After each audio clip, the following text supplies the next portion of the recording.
नमस्कार, कलाम अकेडमी के digital platform पर एक बार फिर से आप सभी विद्यार्थियों का बहुत बहुत स्वागत, अभिनंदन, आदाब, आभार, इस्तकबाल, खैर मकदम है। मैं हूं विवेक, एक बेहद महत्वपूर्ण कक्षा लेकर आप लोगों के बीच में हाजिर हूं और आज इस विशेष वीडियो में हम बात करेंगे अधिगम से संबंधित 3 और तथ्यों पर, जिसमें है परिपक्वता और अधिगम के बीच का संबंध, जो कि रीट के लिए खासा महत्वपूर्ण है, अधिगम को प्रभावित करने वाले कारक और अधिगम के सोपान। इन तीनों चीजों को आज इस वीडियो में हम डिस्कस करने की कोशिश करेंगे। तो आइए एक एक करके हमारी इस वीडियो के जो टॉपिक्स हैं इनको डिस्कस करने की बात करते हैं। सबसे पहले बात करते हैं परिपक्वता की। परिपक्वता यानी मैच्योरेशन, जिसके बारे में एक बहुत बेसिक डिस्कशन हमने किया था इससे पहले की कक्षा में, वो कक्षा जो हमारी बाल विकास की कक्षा थी। अब जब हम बात करने जा रहे हैं एक तरह से कह सकते हैं अधिगम की, तो परिपक्वता किस तरह से अधिगम से जुड़ी हुई है उसकी बात हम इस वीडियो के अंदर करेंगे।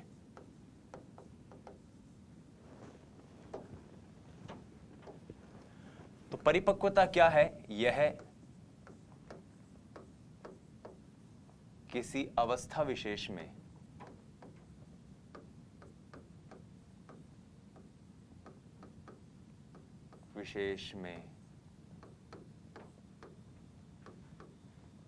कार्य विशेष को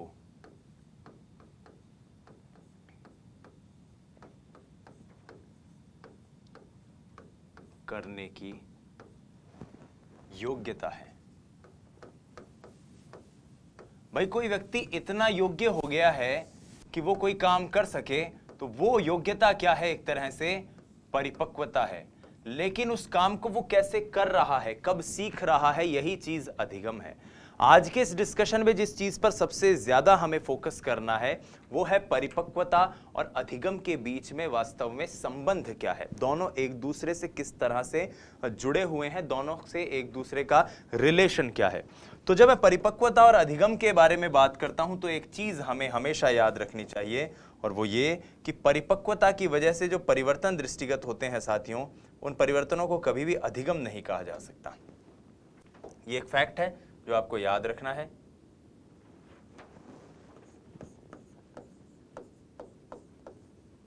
परिपक्वता की वजह से आए परिवर्तन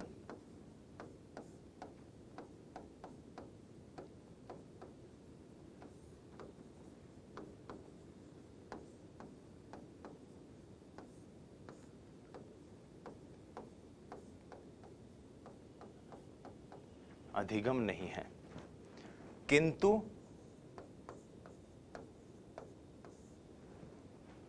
परिपक्वता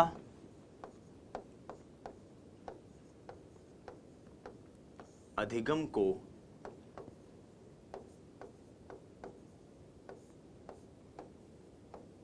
प्रभावित करती है।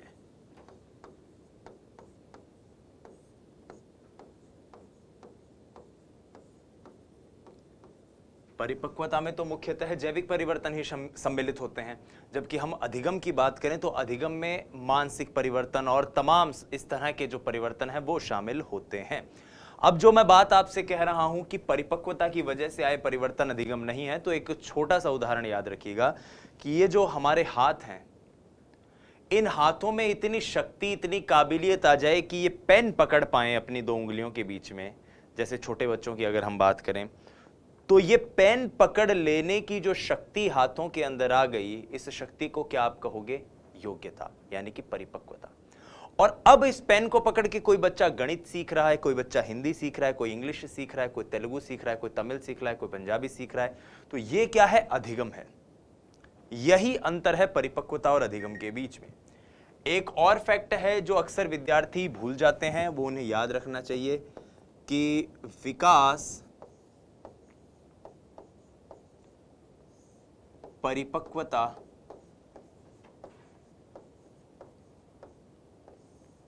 और अधिगम का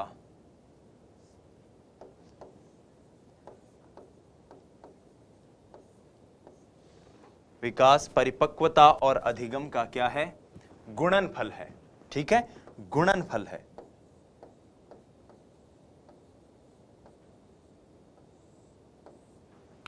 ओके, अब इस चीज को लेकर एक छोटी सी कहानी आपको सुना देता हूं जो मैंने विकास के समय भी सुनाई थी, उसको आप वापस याद रखिएगा। दो जुड़वा भाई थे, बहुत बेसिक सी कहानी है। दोनों जुड़वा भाई मान लो 8-8 साल के थे और उन जुड़वा भाइयों को उनके माता पिता ने सोचा कि एक काम करते हैं, इनको स्विमिंग सिखाने के लिए भेज देते हैं। जब स्विमिंग पूल के पास स्विमिंग के टीचर के पास गए तो स्विमिंग वाले टीचर ने मना कर दिया कि भाई अभी ये दोनों इतने परिपक्व हुए ही नहीं हैं कि इनके पाँव वहां पर पानी में जा पाए, या हाथ इतने मजबूत नहीं है, तो अभी इनको मतलब अभी 3-4 साल बाद लेकर आना।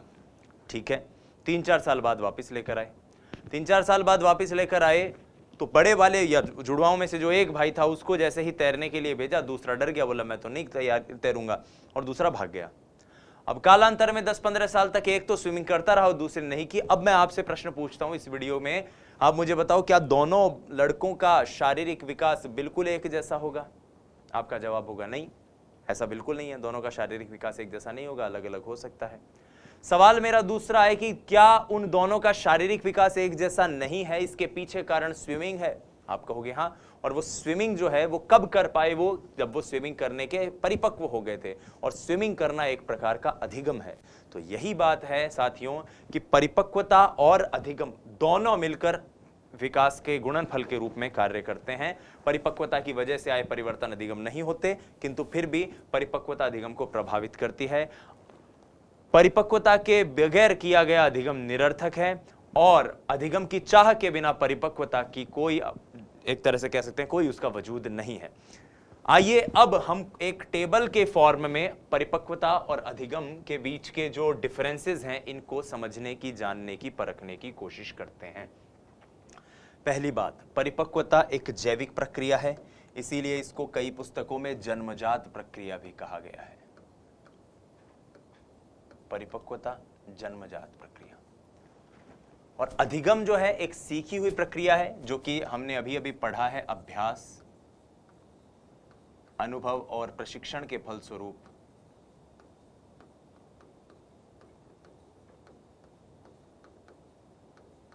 इन तीनों के फलस्वरूप जो प्रक्रिया है वो क्या है? अर्जित प्रक्रिया है।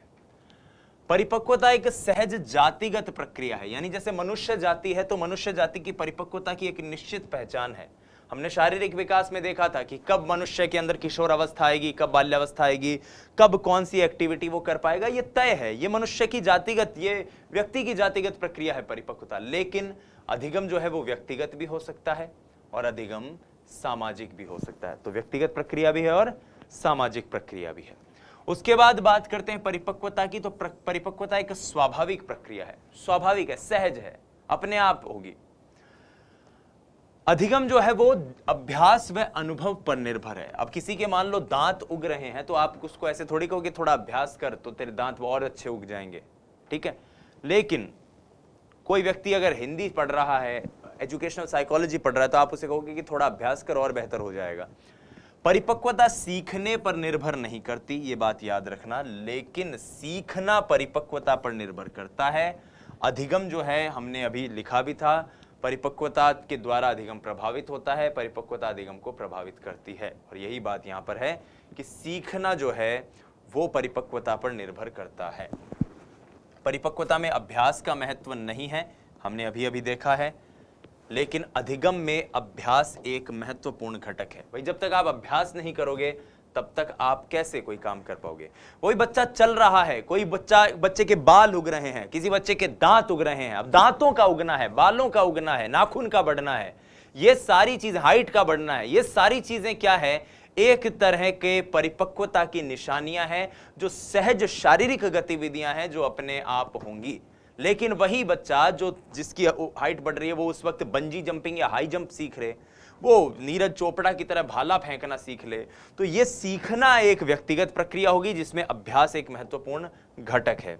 परिपक्वता प्रेरकों पर निर्भर नहीं करती, यानी अभिप्रेरणा से परिपक्वता की कोई वो नहीं है, एक तरह से कह सकते हैं कोई संबंध नहीं है। किसी व्यक्ति के अगर दांत उग रहे हैं तो आप उसे कहोगे कि भाई छोटे बच्चे तू थोड़ा सा और मेहनत कर तो तेरे दांत उग जाएंगे। दांत अगर आगे तेरे को चॉकलेट खिलाऊंगा, तो दांतों को थोड़ी पता है चॉकलेट खाएगा वो बच्चा, दांतों को तो जैसे आना है वैसे आएंगे वो। और आवश्यकता, अभिप्रेरणा, लक्ष्य, अधिगम में ये सब महत्वपूर्ण घटक है। क्या? आवश्यकता, अभिप्रेरणा, लक्ष्य, ये सब अधिगम में महत्वपूर्ण घटक हैं। तो एक बार पुनः बात करते हैं। परिपक्वता एक जन्मजात प्रक्रिया है जो सहज जातिगत प्रक्रिया है, स्वाभाविक प्रक्रिया है, सीखने पर निर्भर नहीं करती, अभ्यास का इसमें महत्व नहीं है, प्रेरकों पर निर्भर नहीं करती। वहीं अधिगम एक अर्जित प्रक्रिया है, व्यक्तिगत सामाजिक प्रक्रिया है, अभ्यास व अनुभव पर निर्भर होने वाली प्रक्रिया है, परिपक्वता पर यह निर्भर करता है। अभ्यास इसके अंदर एक महत्वपूर्ण घटक है और आवश्यकता, अभिप्रेरणा, लक्ष्य, ये सब भी इसमें महत्वपूर्ण घटक हैं। बात करते हैं परिपक्वता की, तो परिपक्वता में रीइंफोर्समेंट या पुनर्बलन का कोई स्थान नहीं है, जबकि अधिगम में पुनर्बलन एक महत्वपूर्ण घटक है। परिपक्वता जीवन पर्यंत नहीं चलती, जीवन पर्यंत नहीं चलती, इसीलिए तो वृद्धि जीवन पर्यंत नहीं होती। हमने पढ़ा है वृद्धि केवल एक निश्चित समय तक होती है, और अधिगम जो है वो जीवन पर्यंत चलने वाली गतिविधि है, एक ऐसी प्रक्रिया है जो जीवन भर चलेगी। परिपक्वता मनुष्य की संभाव्य क्षमताओं का निर्धारण करती है। भाई कोई व्यक्ति कितना परिपक्व है, कब परिपक्व होगा, यह निर्धारित करती है कि उसकी सीमाओं की संभावना कितनी है, किस संभावना तक उसकी सीमाएं जा सकती है। और अधिगम जो उसकी संभावनाएं हैं उनके भीतर, उनके बीच में क्या कौशल वो अर्जित कर सकता है। भाई परिपक्वता निर्भर कर रही है, एक सहज जातिगत प्रक्रिया है कि एक बच्चा जो है वो 5 फुट तक ही बढ़ सकता है। अब 5 फुट का बच्चा बास्केटबॉल तो खेल नहीं सकता ना, बास्केटबॉल की राष्ट्रीय टीम में तो नहीं शामिल हो सकता ना, जहां 6-6 फुट के लोगों को लिया जाता है। तो इसीलिए परिपक्वता संभाव्य क्षमता का निर्धारण कर सकती है कि भाई 5 फुट का आदमी क्या क्या कर सकता है, यह परिपक्वता ने कह दिया। अब वो किस तरह का कार्य अर्जित करता है, कौन सा कौशल अर्जित करता है, यह निर्णय कौन लेगा, अधिगम लेगा। तो इस तरह से आप परिपक्वता और अधिगम के बारे में बहुत ही बेसिक अंडरस्टैंडिंग से चीजों को समझ सकते हैं। आइए आगे बढ़ते हैं और अगले पॉइंट पर चलते हैं। अगला टॉपिक है अधिगम को प्रभावित करने वाले कारक। कारकों पर हम बात करें उससे पहले काम करते हैं, एक प्रश्न जो रीट में 2012 में आया हुआ है परिपक्वता से, उसको देखते हैं। हाँ, ये रीट 2012 का प्रश्न है, 2012 में आया हुआ क्वेश्चन है रीट के अंदर, इसको देखते हैं। ये कहता है कि वो कौन सी विशेषता है जो परिपक्वता को अधिगम से अलग करती है। यानी हमें एक ऐसी विशेषता जाननी है जो कि परिपक्वता में तो है लेकिन अधिगम में नहीं हो, या फिर इसको जिस हिसाब से भी है देखते हैं इस क्वेश्चन में पूछा क्या है। तो ये कह रहा है वो कौन सी विशेषता है जो परिपक्वता को अधिगम से अलग कर रही है, यानी कि परिपक्वता में तो हो और अधिगम में ना हो। तो देखो यह जीवन पर्यंत चलने वाली प्रक्रिया है। हमने अभी अभी देखा कि परिपक्वता जीवन पर्यंत नहीं चलती, निश्चित समय तक चलती है। परिपक्वता प्रेरकों पर निर्भर करती है, बिल्कुल भी नहीं। परिपक्वता का प्रेरकों से कोई संबंध नहीं है क्योंकि ये एक जैविक प्रक्रिया है। परिपक्वता अभ्यास पर निर्भर करती है, नहीं, बिल्कुल नहीं। अभ्यास, अनुभव, प्रशिक्षण का परिपक्वता में कोई योगदान नहीं है। परिपक्वता एक स्वाभाविक प्रक्रिया है, ये बिल्कुल सही कथन है। स्वाभाविक इसलिए क्योंकि ये एक सहज अंतर्जात जैविक प्रक्रिया है, एक सिंपल सा बायोलॉजिकल चेंज है जो हर व्यक्ति में समय के साथ साथ दृष्टिगत होता है। तो कौन सी विशेषता परिपक्वता को अधिगम से अलग करती है? यह एक स्वाभाविक विशेषता है। सिंपल सा इस क्वेश्चन का आंसर है। आइए अब हम आगे बढ़ते हैं और जैसा कि हमने कहा हम अधिगम को प्रभावित करने वाले कारकों को देखते हैं। देखिए अधिगम को प्रभावित करने वाले कारक का मतलब है वो तमाम तत्व जिनकी वजह से अधिगम प्रभावित होता है। प्रभावित होने का मतलब है वो तमाम चीजें जिनकी वजह से या तो कोई व्यक्ति बहुत जल्दी किसी चीज को सीख लेगा या कोई चीज उसके सीखने में बाधा उत्पन्न करेगी। अब कोई चीज अगर व्यक्ति जल्दी सीख सकता है या बाधा उत्पन्न कर रही है तो ये दो तरह के कारक हो सकते हैं। तो अधिगम को प्रभावित करने वाले कारकों को अगर मैं बाइफरकेट करना चाहूं, विभाजित करना चाहूं, वर्गीकृत करना चाहूं तो दो प्रकार से वर्गीकृत कर सकता हूं। पहला है इंडिविजुअल, यानी वो कारक जो केवल एक विद्यार्थी से स्वयं से जुड़े हुए हों, और दूसरा है वातावरणीय यानी एनवायरमेंटल। मान लीजिए आप जितने भी स्टूडेंट ये वीडियो देख रहे हो, आप में से किसी एक साथी की तबीयत खराब हो जाए। अब तबीयत खराब अगर उस साथी की हो गई है तो इस बात का असर उसी साथी पर ही तो पड़ेगा। यानी किसी विद्यार्थी की अगर तबीयत खराब है इसका मतलब केवल वही एकलौता है जो कि पढ़ नहीं पा रहा है उस तबीयत खराब के कारण।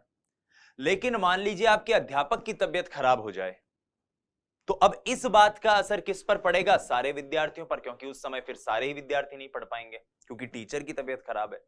तो इससे आप अंदाजा लगा सकते हो कि किस प्रकार से अधिगम को प्रभावित करने वाले कुछ कारक व्यक्तिगत होते हैं जो केवल उसी व्यक्ति तक सीमित होते हैं, और कुछ होते हैं वातावरणीय। हालांकि बड़ा इजी सा टॉपिक है, लेकिन आप एक चीज याद रखिएगा कि जब भी आपको व्यक्तिगत और वातावरणीय कारकों में डिफरेंशिएट करना हो, सिर्फ ये सोचिए कि ये कारक अगर मेरे साथ जुड़ा हुआ हो तो क्या ये मुझे प्रभावित करेगा या मेरे साथ के सभी लोगों को प्रभावित करेगा। और अगर आपका उत्तर ऐसा है कि मुझे प्रभावित कर रहा और किसी को नहीं, तो वो व्यक्तिगत है। और अगर ऐसा उत्तर मिले कि नहीं वो सबको प्रभावित कर सकता है ऐसा कारक, तो फिर वो कारक कैसा हो गया, वातावरणीय। आइए अब देखते हैं। व्यक्तिगत कारकों में सबसे पहले आता है शारीरिक कारक। शारीरिक कारक वो जो बॉडी से जुड़े हुए हों, जिसमें स्वास्थ्य है। भाई मैं स्वस्थ रहूंगा एक विद्यार्थी के रूप में तो मैं ही अच्छा पढ़ पाऊंगा, मेरे स्वस्थ रहने से मेरे बगल वाले पड़ोसी की पढ़ाई थोड़ी अच्छी या बुरी हो जाएगी। आयु, हर व्यक्ति की आयु उसके अधिगम को प्रभावित करती है। परिपक्वता, हमने अभी अभी पढ़ा है कि परिपक्वता की वजह से आए हुए परिवर्तन अधिगम तो नहीं होते।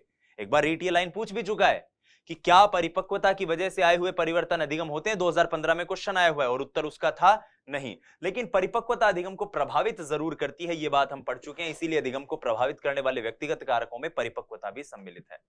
ज्ञानेंद्रियां, कि व्यक्ति देखकर, छूकर, पकड़कर कैसे चीजों के बारे में अपने विचार व्यक्त कर पाता है। उसके बाद मानसिक मनोवैज्ञानिक कारक, अभिप्रेरित। आप में से कुछ साथी रीट की तैयारी तो कर रहे हैं लेकिन अभिप्रेरित ही ना हो, तो मत हो भाई अभिप्रेरित। किसी एक साथी के अभिप्रेरित नहीं होने से आपकी पढ़ाई थोड़ी उसमें कोई रुकावट थोड़ी आ जाएगी। तो अभिप्रेरणा एक कारक है, इच्छा शक्ति एक कारक है, बुद्धि लब्धि, अंतर्निहित क्षमताएं, संवेगात्मक स्थिति, रुचि, अभिवृत्ति, अभियोग्यता, थकान, ऊब, एकरसता, नीरसता आदि, ये सभी वो कारक हैं जो व्यक्ति से जुड़े हुए हैं। मान लीजिए मैं एक विद्यार्थी के रूप में थक जाऊं कोचिंग से आकर, और काफी ज्यादा थक जाऊं, परेशान हो जाऊं, रात को अब पूरी तरह नींद आ रही है, तो ये थकान सिर्फ मेरी ही पढ़ाई को ही तो डिस्टर्ब करेगी, मेरे बगल में जो मेरा साथी है उसको थोड़ी डिस्टर्ब करेगी। लेकिन एट द सेम टाइम अगर आपके टीचर क्लास में जब पढ़ाने आ रहे हैं वो बहुत थके हुए हों, वो बहुत परेशान हो, तब वो चीज किसको डिस्टर्ब करेगी, सभी को। तो यहां पर हम वातावरणीय कारकों में बात करें तो वातावरणीय कारकों में परिवार है, पास पड़ोस है, ग्राम नगर क्षेत्र की सामाजिक संगठनात्मक क्षमता। मैं यहां पर एक चीज क्लियर कर दूं, ये वातावरणीय कारकों में शारीरिक नहीं है, पहले ही मैं क्लियर कर दूं, कंफ्यूज मत होना। ये वातावरणीय कारकों में जो ये पहला कारक दिया हुआ है ये शारीरिक नहीं है। तो वातावरणीय में कौन कौन हो सकते हैं, वातावरणीय में परिवार हो सकता है, पास पड़ोस, ग्राम नगर क्षेत्र, सामाजिक स्थिति, विद्यालय की संगठनात्मक स्थापना, संरचना, विद्यालय का परिवेश, अध्यापक के द्वारा किया गया बर्ताव। अब कक्षा में अगर एक अध्यापक है वो सबको डांटता है कक्षा में, तो इसका मतलब सारे विद्यार्थी सही से नहीं पढ़ पा रहे। विद्यालय है, विद्यालय के अंदर अनुशासन नहीं है, तो वो सभी विद्यार्थियों को प्रभावित करेगा। एक ऐसा कोई मोहल्ला है जहां पर कोई ब्याह शादी चल रही है और बड़ा रात को 10 बजे तक डीजे बज रहे हैं, तेज आवाज में गाने चल रहे हैं, तो ये जो तेज आवाज में गाने चलना है ये सभी बच्चों को प्रभावित करेगा जो वहां पर पढ़ रहे होंगे। तो इस तरह से ये वातावरणीय कारक हो सकते हैं। वातावरणीय कारक में कई भौतिक व आर्थिक कारक भी होते हैं, जैसे रोशनी, तापमान, वातायन। मान लीजिए आप सब एक ऐसी क्लास में पढ़ रहे हो जो बेसमेंट में हो, बहुत गर्मी, बहुत उमस हो वहां पे, तो कुछ समय बाद आप परेशान हो जाएंगे। मान लीजिए आप एक ऐसे कमरे में पढ़ रहे हो जहां पर आप और आपका दोस्त दोनों पढ़ रहे हैं लेकिन कमरे में रोशनी नहीं है, लाइब्रेरी में रोशनी नहीं है, लाइब्रेरी में लाइट चली गई, तो लाइब्रेरी में लाइट चले जाने से उस लाइब्रेरी में जितने भी बच्चे पढ़ रहे हैं वो सारे प्रभावित हो जाएंगे। लाइब्रेरी के अंदर मान लो गर्मी काफी ज्यादा है, पंखे नहीं चल रहे, कूलर नहीं चल रहा, डक्ट नहीं चल रहा, तो उससे भी सारे विद्यार्थी प्रभावित होंगे। तो रोशनी, तापमान, वातायन, ये सारे वो वातावरणीय कारक हैं जो आपके अधिगम को प्रभावित कर सकते हैं। और व्यक्तिगत कारक हमने अभी अभी डिस्कस कर ही लिए। उसके बाद साथियों एक वर्गीकरण मैं यहां पर और आप लोगों के सामने रखना चाहता हूं, वो इसलिए क्योंकि कई बार परीक्षा में कुछ और नाम से भी वो दे देता है। वो सीधा व्यक्तिगत और वातावरणीय, व्यक्तिगत वातावरणीय तो हमें याद रखना ही है, लेकिन कई बार वो सीधे सीधे व्यक्तिगत और वातावरणीय ना बोलकर कुछ और नाम से हमें चीजें पूछ लेता है। जैसे सीधा पूछ ले शारीरिक कारक, तो शरीर से संबंधित जितने भी कारक हैं, जिसमें स्वास्थ्य है, जिसमें आयु है, जिसमें थकान है, जिसमें ऊब है, जिसमें ज्ञानेंद्रियां हैं, जिसमें परिपक्वता है, ये सारे शारीरिक कारक हैं। मनोवैज्ञानिक कारक अभिप्रेरणा, सीखने की इच्छा, रुचि, बुद्धि लब्धि, अभिवृत्ति। किसी बच्चे में सीखने की इच्छा है वो जल्दी सीखेगा, किसी बच्चे के अंदर तत्परता नहीं है, सीखने की इच्छा, तत्परता नहीं है, तो वो बच्चा ज्यादा जल्दी नहीं सीख पाएगा चीजों को। पर्यावरणीय कारकों में वातावरण, जैसा कि भौतिक वातावरण की हमने बात करी, और सामाजिक वातावरण जिसकी हमने अभी अभी बात की। उसके बाद अन्य कारकों में देखो, विषय सामग्री, कंटेंट। आप मान लो रीट की तैयारी कर रहे हो, लेकिन आपको जो नोट्स आपके पास है वो नोट्स प्रॉपर ही नहीं है, जिस किताब से आप पढ़ रहे हो उस किताब में साइकोलॉजी के कंटेंट प्रॉपर है ही नहीं, तो वो आपके अधिगम को प्रभावित करेंगे। अधिगम की विधि, जिस तरह से आप पढ़ रहे हो वो भी प्रभावित कर सकती है। कई बार हम नहीं बोलते, कोई एक हमारा साथी है जोर जोर से बोल बोल कर पढ़ रहा है, हालांकि यहां पर अधिगम विधि वो नहीं है, यहां पर अधिगम विधि में शिक्षण की उन विधियों से बात कर रहा हूं, लेकिन मैं आपको चीजों को समझाने के लिए उदाहरण दे रहा हूं कि मान लो आपका कोई दोस्त बोल बोल कर चीजों को याद करा जोर जोर से, तो आप उसको ऐसे बोलते हो ना यार डिस्टर्ब मत कर, या फिर लेकिन वो कहे कि यार मुझे तो याद ही ऐसे होता है, मुझे तो याद ही ऐसे होता है। तो इसका मतलब जिस तरह की विधि आप उपयोग में ला रहे हो पढ़ने में, आप अनुबंधन के जरिए तैयार कर रहे हो, आप सूझ के सिद्धांत के जरिए तैयार कर रहे हो, आप शिक्षण की कोई और विधि अपना रहे हो, आप अभिक्रमित अनुदेशन अपना रहे हो, यह भी प्रभावित करता है। अभ्यास प्रभावित करता है, अधिगम की प्रक्रिया प्रभावित करती है, सफलता और परिणाम का ज्ञान प्रभावित करता है। इसके बाद कुछ कारकों को कुछ मनोवैज्ञानिक और अलग ढंग से बताते हैं, जैसे कुछ कहते हैं कि इनको ऐसे बाइफरकेट कर दो, बांट दो कि विद्यार्थी से संबंधित कारक, दूसरे बांट दो अध्यापक से संबंधित कारक, विषय वस्तु से संबंधित कारक और प्रक्रिया से संबंधित कारक। तो इनको आप जैसे भी बांटोगे, विद्यार्थी से संबंधित, अध्यापक से संबंधित, विषय वस्तु से संबंधित और प्रक्रिया से संबंधित, उसको आप जिस भी प्रकार से बाइफरकेट करोगे वही हमारा सॉल्यूशन हो जाएगा। तो सबसे पहले विद्यार्थी से संबंधित कारक देखते हैं। ये सारे कारक वही हैं, शारीरिक और मानसिक स्वास्थ्य, जिसमें बीमारी, थकान, अवस्था, संवेगात्मक स्थिति, ये सब आ जाएंगे। उसके बाद विद्यार्थी की अंतर्निहित क्षमताओं की बात करें तो आयु क्षमता को निर्धारित करता है, लिंग क्षमता को निर्धारित करता है, बालक की परिपक्वता क्षमताओं को निर्धारित करती है, और बालक की शारीरिक स्थिति, शारीरिक सौष्ठव जो है बालक का, वो क्षमता को निर्धारित करता है। जैसे मान लीजिए अगर कोई कहे कि यार आप एक काम करो मेरे दोस्त, आप भाला फेंक सीख लो नीरज चोपड़ा की तरह, तो मैं जानता हूं कि मैं चाहे एक पूरा जन्म ले लूं तो भी ये चीज नहीं सीख सकता, क्योंकि ना तो मेरे अंदर उतनी शारीरिक शक्ति है, और ना मेरे अब वो आयु रही कि मैं ये काम कर पाऊं, और ना मेरे अंदर ऐसी परिपक्वता है। वैसे ही मनोविज्ञान ये बात भी कहता है कि बालक और बालिकाओं के अंदर भी कई अंतर्निहित क्षमताएं होती है।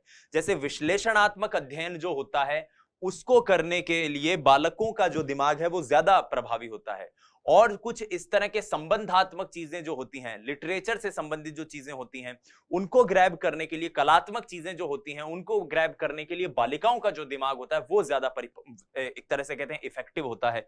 तो इस प्रकार से लिंग भी निर्धारित करता है। फिर महत्वाकांक्षा या उपलब्धि अभिप्रेरणा, कुछ बच्चों की महत्वाकांक्षा का स्तर ऐसा होता है कि नहीं मुझे तो second grade REET, first grade RAS IAS बनना है, चाहे कुछ भी हो जाए, एग्जाम मेरी रीट आने वाली है, मैं चाहे दिन रात एक कर दूंगा, मैं पढ़ूंगा, क्योंकि उसकी महत्वाकांक्षा का स्तर ऐसा ही है। और कुछ जगह बोले यार सो अभी तो मजे में होगी, तब हो जाएगी एग्जाम, पढ़ लेंगे, आज तो होने से रही। वो वाली बात है। लक्ष्य और उद्देश्य, जैसा आप लक्ष्य बनाओगे आपको मेहनत भी उसी हिसाब की करनी पड़ेगी। इच्छा शक्ति और तत्परता, सीखने की इच्छा और आईक्यू, बुद्धि लब्धि जिस बालक की जैसी होगी वो उसके अधिगम को वैसे ही प्रभावित करेगी। अध्यापक से संबंधित कारकों की बात करते हैं। अब पहली बात तो ये बताइए कि अध्यापक से संबंधित कारक कौन से होंगे? ये सारे कारक होंगे सर वातावरणीय। अध्यापक से संबंधित कारक समस्त कारक कैसे हैं? वातावरणीय कारक। तो पहला इसमें कारक आ जाता है विषय का ज्ञान, कि अध्यापक को विषय का ज्ञान होना बहुत जरूरी है। अध्यापक को अगर विषय का ज्ञान नहीं है तो क्या होगा? वो पढ़ा ही नहीं पाएगा बच्चों को।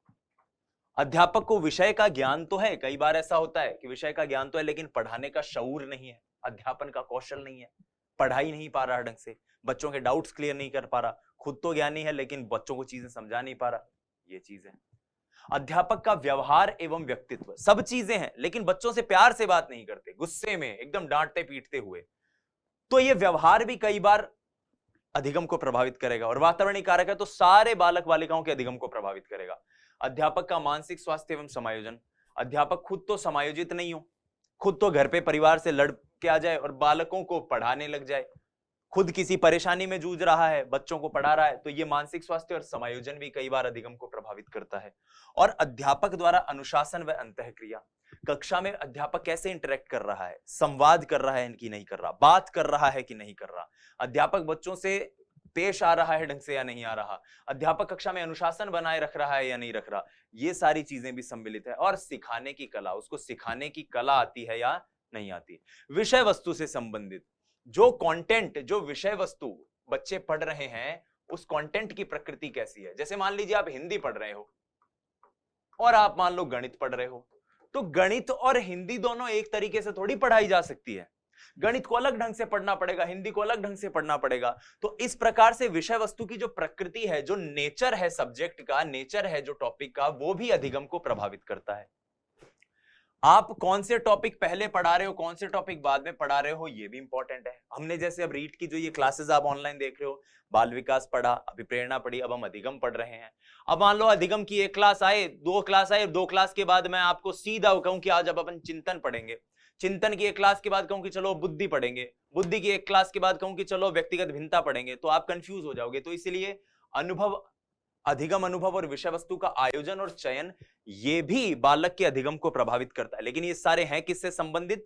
वातावरण से संबंधित है। ये सारे हैं किससे संबंधित? वातावरण से संबंधित है। फिर प्रक्रिया से संबंधित कारक की जो प्रक्रिया है, तो उसमें एक तो है अधिगम के अनुभव को ग्रहण करने के तरीके, किस तरह से आप चीजों को पेश कर रहे हो, और दूसरा जो वातावरण है जहां पर अध्ययन हो रहा है वो कैसा है। तो तरीके में एक चीज आ जाती है कि नवीन ज्ञान को पुराने ज्ञान से जोड़ना। जो बालक नई चीज सीख रहा है उसको क्या उसका टीचर पुराने ज्ञान से जोड़कर सिखा रहा है? दूसरी चीज, क्या एक क्षेत्र का अधिगम दूसरे क्षेत्र से संबंधित है? तीसरी क्षेत्र, ज्ञानेंद्रियों का प्रयोग, अभ्यास, पुनर्बलन और शिक्षण की मनोवैज्ञानिक विधियां। और वहीं वातावरण संसाधन में सामग्री, सुविधा, वातावरण एवं परिस्थितियां, जिसमें भौतिक, मानसिक, सामाजिक, संवेगात्मक। बात वही है, कहने का ढंग वही है, एक व्यक्तिगत है, एक वातावरणीय है, बस उसके नाम अलग अलग पेश कर दिए कि परीक्षा में अगर कोई अलग शब्द आ जाए तो हम किस तरह से उसको डील करें। तो यहां पर अधिगम को प्रभावित करने वाले कारक हमने देखे। अब इसको लेकर एक रीट में क्वेश्चन आया हुआ है, अधिगम को प्रभावित करने वाले कारक। आपको लग रहा होगा कि बड़ी अजीबोगरीब सी चीज है, समझ में नहीं आया, तो क्वेश्चन देख लो। क्वेश्चन देखते ही आपको समझ में आ जाएगा। ये क्वेश्चन जो है रीट के अंदर, ये आया हुआ है लेवल 2 2011 में, L2, जब आरटेट हुआ करती थी, आरटेट L2 2011 का क्वेश्चन है। ये क्या है? अधिगम को प्रभावित करने वाले व्यक्तिगत कारक आपको बताने। व्यक्तिगत कारक यानी एक ऐसा कारक जो सिर्फ मुझसे जुड़ा हुआ हो, अगर मैं उस परिस्थिति में अध्ययन कर रहा हूं। पहली बात तो संचार के साधन, संचार के साधन अच्छे होंगे तो जाहिर सी बात है ये सबको प्रभावित करेंगे। कक्षा के अंदर टीचर अगर कोई वीडियो के जरिए कोई किसी कंटेंट को पढ़ा रहा है तो वो सबके अधिगम को प्रभावित करेगी। नंबर 1, समवयस्क समूह, क्लास में अगर ग्रुप स्टडी हो रही है तो सभी के अधिगम को प्रभावित होगी, करेगी। अध्यापक, अध्यापक अगर अच्छा पढ़ाएगा तो सब बच्चे अच्छे पढ़ेंगे, खराब पढ़ाएगा तो सारे बच्चे खराब पढ़ेंगे। लेकिन परिपक्वता और आयु, मेरी परिपक्वता, मेरी आयु सिर्फ मेरे अधिगम को प्रभावित करेगी, ना किसी और विद्यार्थी के अधिगम को। तो ये हमारे इस क्वेश्चन का आंसर है। ऐसे क्वेश्चन हमारे रीट में आते हैं। अब आइए आगे बात करते हैं एक और टॉपिक की। बड़ा सरल सा टॉपिक है, आज तक कभी रीट में क्वेश्चन नहीं आया है। फिर दोहरा रहा हूं, आज तक कभी रीट में क्वेश्चन नहीं आया है। मैं एक बात आपको क्लियर कर दूं कि प्यारे विद्यार्थियों, यहां पर कलाम एकेडमी के प्लेटफॉर्म पर कई बार हो सकता है कि कोई कंटेंट व्यस्तताओं के चलते आप तक समय पर नहीं पहुंच पाए, 1 या 2 दिन का डिले हो जाए। लेकिन आपको कोई भी अनावश्यक कंटेंट कलाम एकेडमी के किसी भी online, offline publication, Facebook, YouTube platform पर नहीं आप तक पहुंचाया जाएगा। यानी ऐसा कंटेंट जो आपके परीक्षा के लिए कोई 1% भी काम का नहीं हो। और यहां पर मैं इस कंटेंट को इसलिए पढ़ा रहा हूं क्योंकि ये थोड़ा सा इंपॉर्टेंट बन जाता है। हालांकि रीट के अगर मैं पाठ्यक्रम की बात करूं तो ये इतना इंपॉर्टेंट नहीं है। और इस टॉपिक का नाम है अधिगम के सोपान। सोपान का मतलब होता है स्टेप्स, स्टेप्स यानी कि सीढ़ी। स्टेप्स, स्टेप्स यानी कि सीढ़ी। अधिगम के सोपान मतलब कि व्यक्ति जब अधिगम करता है तो उसके क्या स्तर होते हैं और किस तरीके से व्यक्ति एक चरण से दूसरे चरण तक जाते हुए अधिगम करता है। उसके लिए पहले मैं मिलर डोलार्ड का एक कथन आपके सामने रखता हूं। मिलर डोलार्ड कहते हैं कि अधिगम के लिए व्यक्ति को किसी वस्तु की आवश्यकता होनी चाहिए, उसे कुछ उसके लिए देखना भालना चाहिए, फिर कुछ ना कुछ करना चाहिए और अंत में कुछ प्राप्त करना चाहिए। पहले कोई आवश्यकता का अनुभव हो, फिर वो देखे कि वो जो आवश्यकता है वो कैसे पूरी हो सके, फिर उसके लिए वो प्रयास करे और अंत में उसे कोई चीज मिले। तो यहां पर अधिगम के सोपान को पढ़ते हैं। अधिगम के सोपान आपने अलग अलग प्लेटफॉर्म्स पर अलग अलग तरह से देखे होंगे। किसी मनोवैज्ञानिक ने क्या कहा है, किसी मनोवैज्ञानिक ने क्या कहा है। दरअसल हर मनोवैज्ञानिक की अपनी थ्योरी है लर्निंग को लेकर। भाई सूझ के सिद्धांत वाले अलग तरीके से बात करते हैं, व्यवहारवादी अलग तरीके से बात करते हैं, मानवतावादी अलग तरीके से बात करते हैं। मैं यहां पर जो अधिगम के सोपान आपको बता रहा हूं, ये हैं डैशियल के द्वारा वर्णित। डैशियल नाम के एक मनोवैज्ञानिक है, उनके द्वारा वर्णित अधिगम के सोपान है। और डैशियल ने कुल 6 सोपान बताए हैं, यानी 6 चरण बताए हैं अधिगम के। आई होप आपको यह चीज क्लियर हुई होगी। अब आइए एक एक चरण की बात करते हैं। डैशियल के अनुसार अधिगम के सोपान का जो पहला चरण है वो है अभिप्रेरणा या आवश्यकता। कोई आपसे पूछे कि आप नौकरी के लिए इतने लालायित क्यों हैं, क्यों सुबह शाम अपनी जिंदगी को इस परीक्षा की तैयारी में लगा रहे हो, क्यों इतनी मेहनत कर रहे हो रीट के लिए, आप कहोगे कि साहब जरूरत है नौकरी की, साहब आवश्यकता है, साहब मुझे कुछ करके दिखाना है। मेरे घर परिवार वालों को किसी रिश्तेदार ने कभी कुछ कह दिया था, क्योंकि मेरी नौकरी नहीं लगी हुई, मुझे उस रिश्तेदार को अपने काम से, अपनी मेहनत से और अपनी ईमानदारी से सफल होकर जवाब देना है, यानी कि अभिप्रेरणा या आवश्यकता। तो कोई भी लर्निंग सोद्देश्य प्रक्रिया होती है, उद्देश्य पूर्ण होती है, लक्ष्य होता है उसके पीछे। और सबसे पहला कारण जो लक्ष्य से भी पहले होता है वो होती है आवश्यकता, अभिप्रेरणा, रिक्वायरमेंट या फिर नीड। दूसरी चीज लक्ष्य, गोल।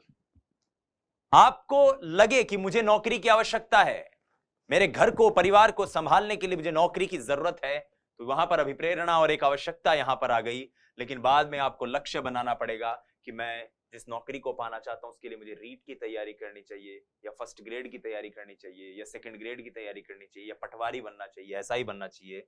इसी लक्ष्य के लिए फिर आप एक उद्देश्य तैयार करते हैं।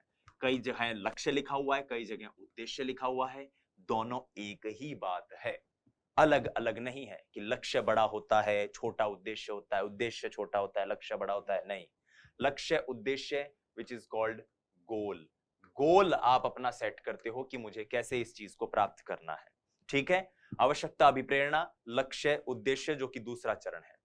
तीसरा चरण, अब इसमें आ गई बाधा।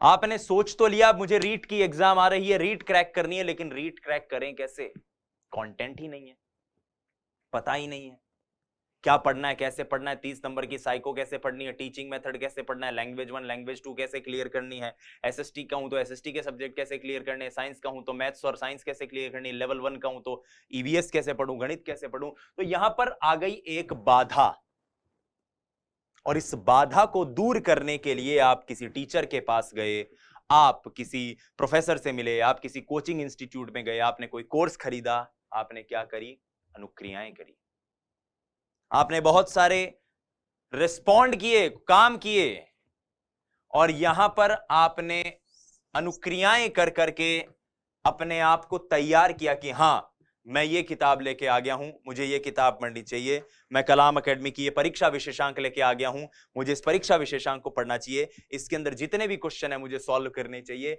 और जैसे ही आपने ये अनुक्रियाएं करी, अनुक्रियाएं करने के बाद आपने देखा कि कलाम एकेडमी की जो ये परीक्षा विशेषांक है, ये बहुत जल्द आप लोगों के लिए अपडेटेड वर्जन भी इसका आने वाला है, इसमें ये अधिगम को प्रभावित करने वाले कारक और अधिगम के सोपान को लेकर ये 4 क्वेश्चन दिए हुए थे, और मैंने ये चारों क्वेश्चन बिना पीछे आंसर देखे हुए सही कर दिए।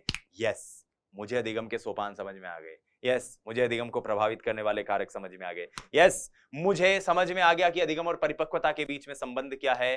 तो यहां से आपको क्या मिला, सबलीकरण, पुनर्बलन,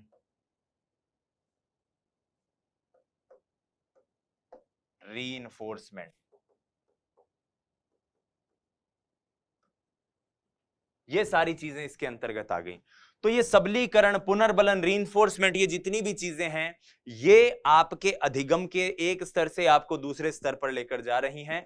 और अंत में फिर आपको पता चल गया कि यस, मुझे अगर इस टॉपिक को मैंने अच्छा कर लिया, क्योंकि मोटिवेशन आ गया, पुनर्बलन ने क्या किया, व्यवहार को और उन्नयन करने के लिए आपको फोर्स किया, और आपने सोचा कि अब मैंने अधिगम के कारक अच्छे से किए हैं, तो मैं अधिगम को और परिपक्वता के संबंध अच्छे से करूंगा, मैं पावलोव का सिद्धांत अच्छे से पढ़ूंगा, मैं थॉर्नडाइक का सिद्धांत अच्छे से पढ़ूंगा, और आपने कंसिडरेबल टाइम में पूरी चीज को रिवाइज कर लिया, याद कर लिया, कंठस्थ कर लिया। यहां पर आपने क्या किया, सामान्यीकरण और एकीकरण सब कुछ मिलाकर आपने चीजों को संभाल लिया। तो ये 6 कारक अधिगम को प्रभावित करने वाले डैशियल के द्वारा बताए गए हैं। अभिप्रेरणा, या जिसको हम कहते हैं आवश्यकता, एक उदाहरण से मैंने इसे समझाने की कोशिश करी, जिसको हम सबसे पहले कहते हैं नीड, उसके बाद लक्ष्य, लक्ष्य के साथ जुड़े होते हैं कुछ महत्वपूर्ण उद्देश्य, और इसको हम कहते हैं क्या, गोल। उसके बाद होती है बाधा, बाधा यानी कि हर्डल या ऑब्स्टेकल, कुछ भी कह सकते हैं। उसके बाद अनुक्रियाएं यानी कि रिएक्शंस या रिस्पॉन्स, आपने अनुक्रियाएं की। फिर सबलीकरण यानी रीइंफोर्समेंट, और अंत में क्या है, एकीकरण, सामान्यीकरण, जनरलाइजेशन। तो यहां पर सारी चीजें क्लियर हो गई। अब एक बार की रिवाइज कर लेते हैं, आज हमने क्या क्या पढ़ा। हमने सबसे पहले परिपक्वता और अधिगम के बीच संबंध पढ़ा था, जिसको हम इस तरह से समझ पाए कि परिपक्वता एक जन्मजात प्रक्रिया है, अधिगम अर्जित प्रक्रिया है। यह सहज जातिगत प्रक्रिया है, यह व्यक्तिगत सामाजिक है। परिपक्वता स्वाभाविक है, अधिगम अभ्यास और अनुभव पर निर्भर है। देखो, स्वाभाविक वाला स्टेटमेंट रीट एक बार पूछ भी चुका है। परिपक्वता सीखने पर निर्भर नहीं करती, सीखना परिपक्वता पर निर्भर करता है। अभ्यास का महत्व नहीं है, अभ्यास का महत्व है। प्रेरकों पर निर्भर नहीं करती, प्रेरकों पर निर्भर करती है। पुनर्बलन का स्थान नहीं, पुनर्बलन का स्थान है। जीवन पर्यंत नहीं चलती, जीवन पर्यंत चलती है। मनुष्य की संभावित क्षमताओं की सीमा का निर्धारण करती है, संभावित क्षमताओं के भीतर अर्जित कौशल का निर्धारण करता है। प्रभावित करने वाले कारकों का एक क्वेश्चन देखा था, जिसका उत्तर है आयु, और परिपक्वता के मध्य संबंध का एक क्वेश्चन देखा था, जिसका उत्तर है स्वाभाविक प्रक्रिया। उसके बाद प्रभावित करने वाले कारक देखे थे, व्यक्तिनिष्ठ कारक जो व्यक्ति से जुड़े हुए हैं, वातावरणीय कारक जो व्यक्ति के साथ साथ अन्य सभी को भी प्रभावित करेंगे। फिर हमने कुछ और भी वर्गीकरण देखे थे, और अंत में हमने देखा था डैशियल के अनुसार अभिप्रेरणा, माफ कीजिएगा, अधिगम के सोपान, कुल 6 सोपान उन्होंने बताए हैं, जिसमें सबसे इंपॉर्टेंट है अभिप्रेरणा। प्रश्न ऐसे भी आता है, अधिगम के लिए सर्वाधिक महत्वपूर्ण क्या है। अभी ये क्वेश्चन भी आया था यूपी टेट का, सीधा सीधा क्वेश्चन था कि अधिगम के लिए सर्वाधिक महत्वपूर्ण क्या है। अभिप्रेरणा, आवश्यकता, रिक्वायरमेंट, लक्ष्य, बाधा, अनुक्रिया, सबलीकरण और सामान्यीकरण व एकीकरण। तो प्रिय विद्यार्थियों, यहां पर ये लेक्चर हमारा समाप्त होता है। नेक्स्ट वीडियो जो आपके लिए होगी, उसमें हम अधिगम के सिद्धांतों को बहुत डिटेल में डिस्कस करेंगे। सबसे पहले हम व्यवहारवादी सिद्धांतों की बात करेंगे, जिसमें हम सबसे पहले शास्त्रीय अनुबंधन पावलोव को डिस्कस करेंगे अगली वीडियो में। धन्यवाद, जय हिंद, वंदे मातरम, स्वस्थ रहिए, मस्त रहिए, अपनी तैयारी में व्यस्त रहिए। नमस्कार।